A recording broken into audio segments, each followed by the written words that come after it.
I'm Dani Wootton, Time Team's finds specialist and community archaeologist. As many of you know, we recently released our new programme on our excavation of the Roman villa at Broughton in Oxfordshire. We thought it'd be nice to focus on 5 fantastic finds that were discovered during the course of that excavation.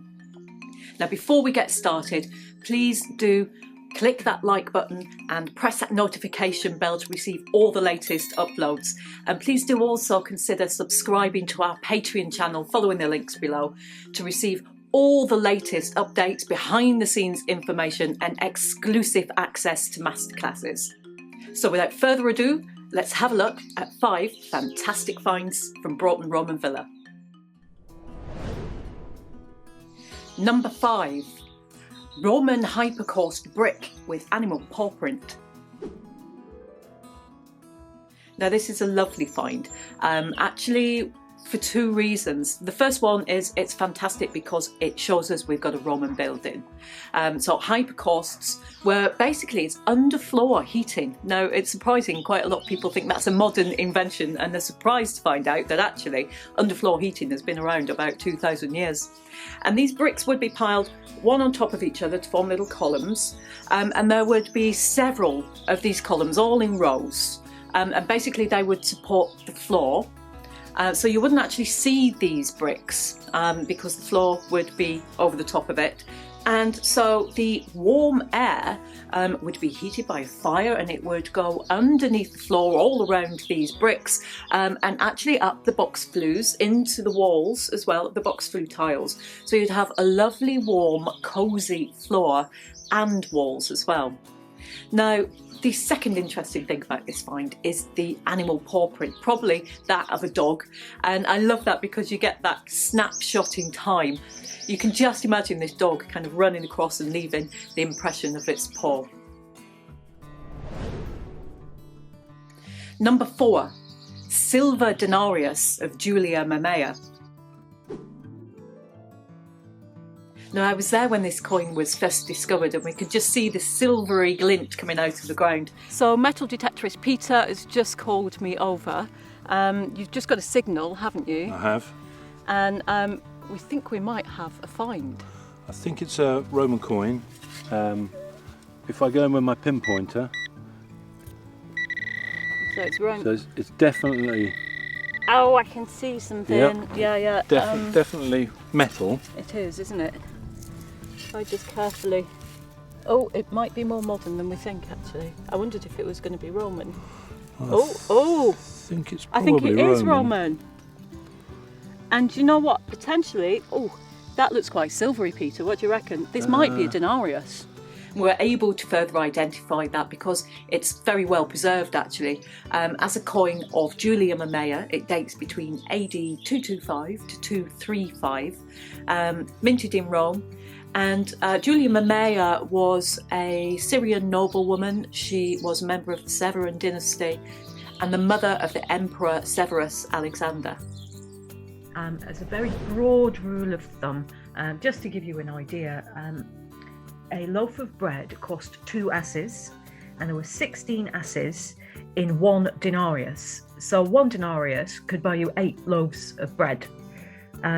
This is kind of around AD 300s. Obviously, we're looking at 400 years of Roman imperial coinage, and it does change quite a lot. But just to give you an idea, and we also know that from the Emperor Diocletian actually set the annual pay for a Roman soldier at 300 denarii.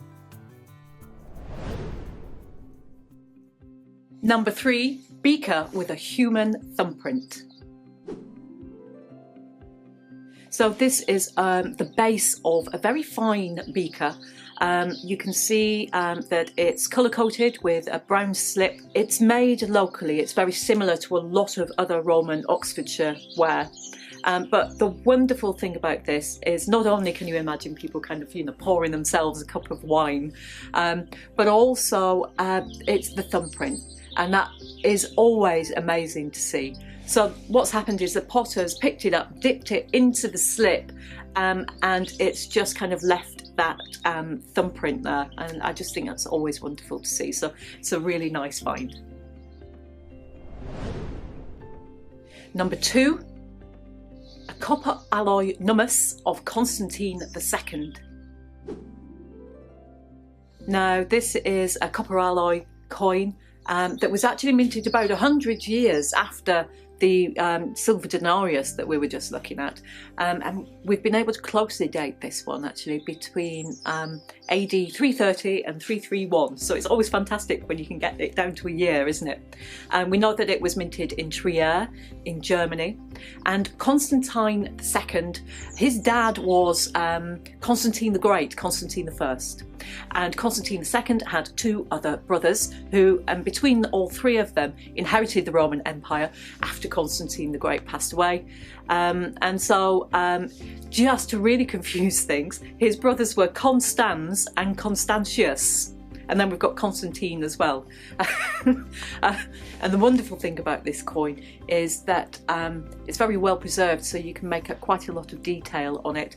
And we can see that it says Constantinus. The next word is abbreviated IVN or RUN, which stands for junior. And then we've got NOBC, which stands for Nobilis Caesar. So we've got Constantine Junior, the most noble Caesar. This was worth an absolute fraction of the silver denarius that we looked at earlier. It was minted 100 years later, and by this time the copper alloy coins, realistically you would have needed hundreds of these to buy yourself anything of any value. And number one, a copper alloy Roman mirror. So this was a brilliant find that came from Matt's trench. When it came out of the ground, it was this copper alloy disc. There was much speculation as to what this find might be. Oh my goodness me, you just find that? Yeah, just in there? Just in the rubble. Connect, look at that. It's a, well, I would say that's bronze, isn't it? Some kind of copper alloy, you can tell by the green. So it's this flattish disc. We know it's made of copper alloy. There's a lovely bit of decoration where you can see there's a dot in the centre and then two concentric rings. So we've been able to do some further research, and XRF analysis has actually pointed towards it being a mirror. We know this because of the very high tin content that's contained in the metal. This was a particular type of copper alloy used by the Romans called speculum that they only used in Roman mirrors. And the reason for that high tin content is because it made it very silvery and very shiny, so you would get a great reflection. So you know, a perfect mirror. As you can see in the reconstruction, we've actually given it a balustrade handle. This is conjecture. We know that there are a lot of mirrors, a lot of Roman mirrors did have handles like this. Well, I hope you've enjoyed taking a closer look at 5 fantastic finds from Broughton Roman Villa. And we are still doing behind the scenes post-excavation work, so there's more details to follow, including a fantastic etching that was found on the doorway of Broughton Castle. What I love about historic buildings like this are that you find interactions with people that have lived here over that vast time period that it's existed, and those appear in little bits of personalised graffiti that we find scattered around buildings such as this. And one that's really caught my eye are these features just here. So there's lots more to come, but please do also have a look at our 3D models as well. They can be accessed, you can have a look at these up close. They're absolutely fantastic. So thanks very much for joining me, and I look forward to seeing you next time.